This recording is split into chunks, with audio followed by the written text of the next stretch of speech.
Мене звати Андріян. Я від початку війни координую тут склад. Станом на зараз ми там купляємо дуже багато аптечок для військових. Нам везуть різні фонди, допомогу.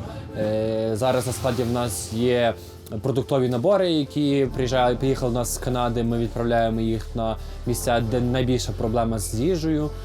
Ось, окрім того, різні військове спорядження до нас в дорозі. Ми працюємо таким чином, що до нас звертаються військові частини, обласні адміністрації, зараз це військові адміністрації, різні громадські організації і кидають конкретний список, що їм потрібно, і ми там, що можемо, то їм даємо.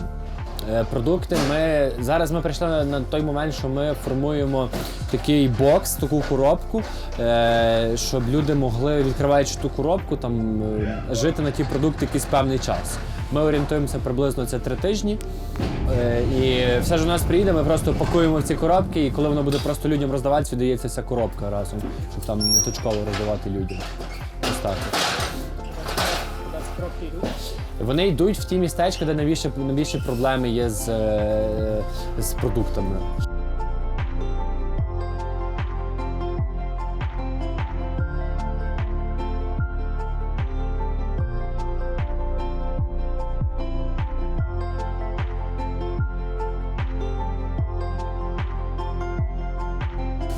Одним з найбільших донорів і партнерів Пласту є Нова Юкрейн. Це благодійна організація з Америки, яка допомагає людям постраждалим від війни в Україні. Основна роль Нова Юкрейн – вони донатять нам кошти, за які ми маємо змогу купляти медикаменти чи різні інші необхідні речі, які ми, власне, закуповуємо і відправляємо в найгарячіші точки України. А також вони власними силами закуповують необхідне в Америці і пересилають нам до Львова. Минулого тижня до нас надійшла велика допомога тактичними аптечками, які ми вже передали в госпіталі у схід, південь та північ нашої країни. Нова Юкрейн забезпечена нам генераторами, які ми відправляємо в лікарні для підтримки роботи різних апаратів, і також в різні віддалені куточки України, де немає світла, щоб забезпечити більш-менш нормальне проживання для цивільних. Наразі Пласт і, в принципі, всі волонтерські організації, які забезпечують цивільних військових і медиків необхідними речами та обладнаннями, потребує як фінансової допомоги, так само і допомоги з закупівлею обладнання і необхідних речей. Зараз ми очікуємо від Нової Юкрейн багато допомоги у вигляді медичного обладнання, яке вже вирушило з Америки і з дня на день має приїхати до нас в склад у Львові.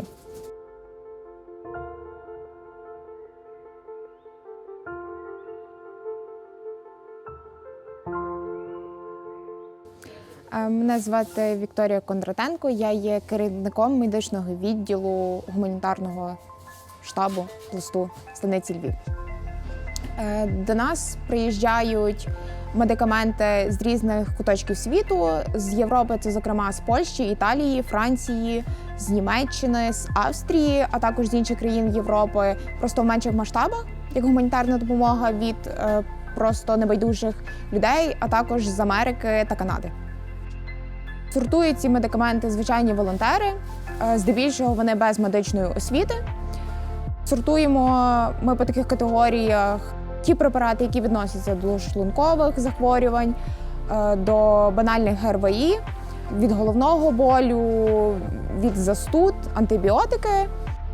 Запити до нас приходять з лікарень, дуже часто від військових та від цивільних осіб з тих регіонів, які найбільше постраждали від війни. Щодня на медичному відділі здебільшого є від 5 і до 10 волонтерів. Все залежить від потреб, від кількості гуманітарної допомоги, яка до нас приїжджає, та кількості тих запитів, які ми маємо спакувати на наступний день.